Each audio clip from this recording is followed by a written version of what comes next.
book. Whereas for Christianity, God's revelation is a person, Jesus Christ. And our New Testament is merely a description, inspired, true enough, of Jesus Christ, his life, his work, and his teachings. I think the other thing is this too, if I may just finish off, that the reason why, again, you find it necessary to reject the idea that Jesus is divine and we find it acceptable is because of a difference of the concept of oneness.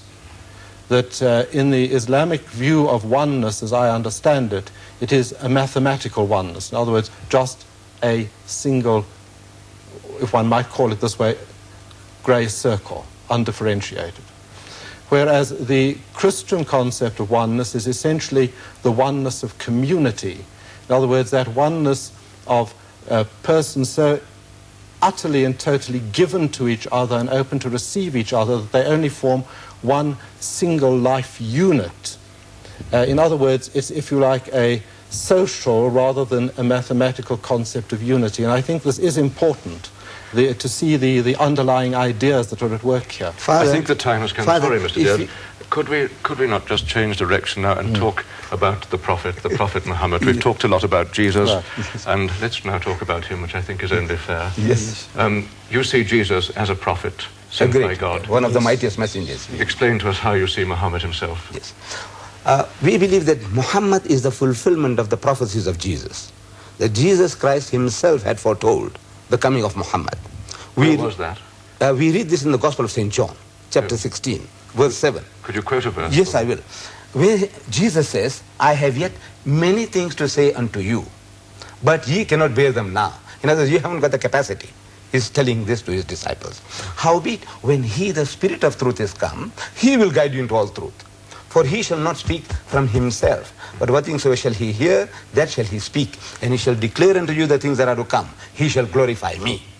Now, we Muslims, we say that that Spirit of truth is Muhammad. And if we reread this verse with a little emphasis on the pronouns, you will see very, very clearly that Jesus is not speaking about a ghost, some intangible substance. He says, I have yet many things to say unto you, but ye cannot bear them now. Howbeit, when he, the Spirit of truth, is come, he will guide you into all truth. For he shall not speak from himself, but what things so shall he hear, that shall he speak, and he shall declare unto you the things that are to come. He shall glorify me. 8 masculine pronouns in one verse. Referring to a man. John, would you like to respond? Whereas there is not another verse in the whole Bible, I have been through it, where 8 masculine pronouns or 8 feminine pronouns or 8 neuter genders are used for anybody else. It's a unique verse for a unique occasion. Muhammad. John, your response? May I comment in response to that? That Jesus makes it quite plain in the Gospel of St. John, in the 4 quotes which relate to the coming of the Comforter. Firstly, that the Comforter would be the Holy Spirit. He says to his disciples, he says, when the Comforter comes, the Holy Spirit whom I will send to you from the Father.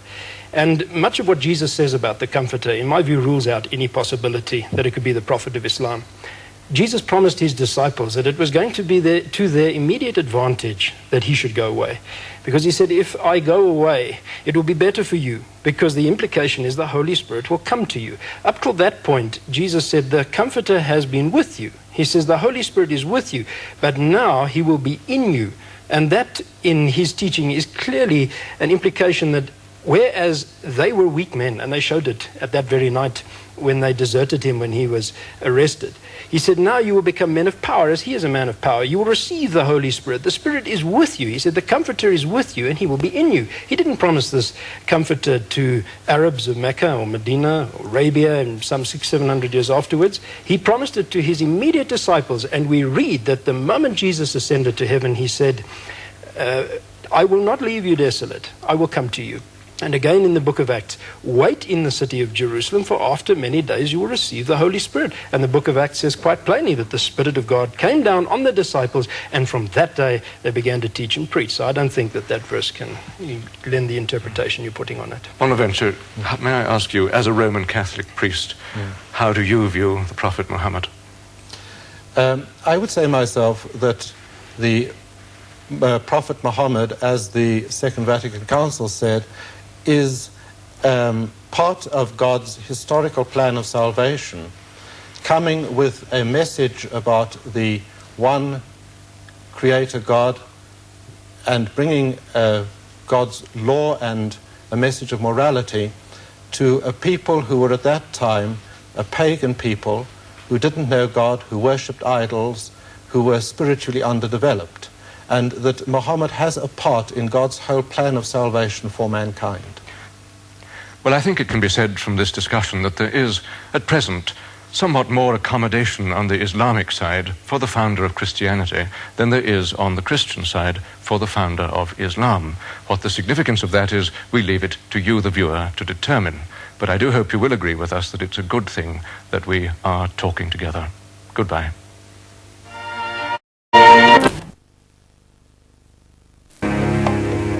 Islam is the second of the world's largest religions. Almost 1 billion Muslims live in more than 48 Muslim countries, and there are significant Muslim minorities in the nations of Europe and the Americas. Despite these facts, in the aftermath of the Iranian Revolution in 1979, the West discovered how little they knew or understood about Islam. Ignorance and stereotypes of Islam and Muslim societies were matched by an astonishingly limited coverage of them in the media. In many ways, the Iranian Revolution shocked many Westerners out of their ignorance and complacency. It served to generate an interest in Islam and the Islamic world, including the Islamic legal system, or Sharia.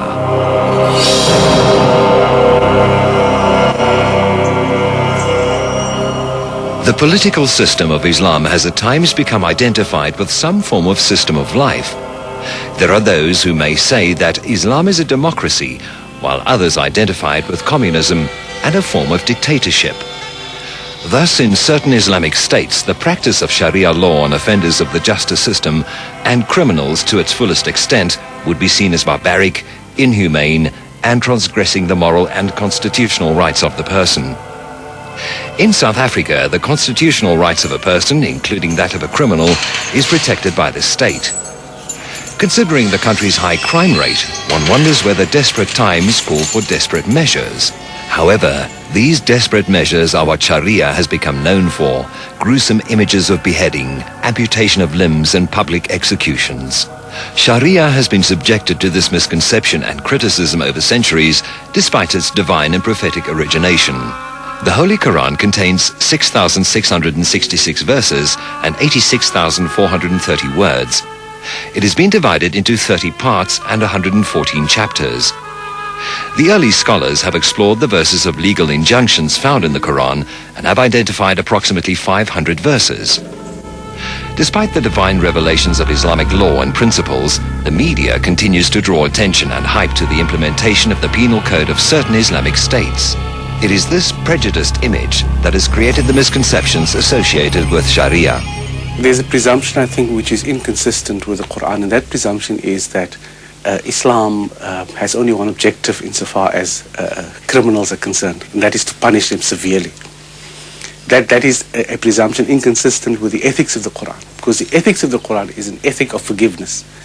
So Sharia law, unfortunately, because of the publicity one gets, one seems to perceive or have a picture that Sharia law is criminal law or law of punishment, of amputations, stoning, etc., which is not the case.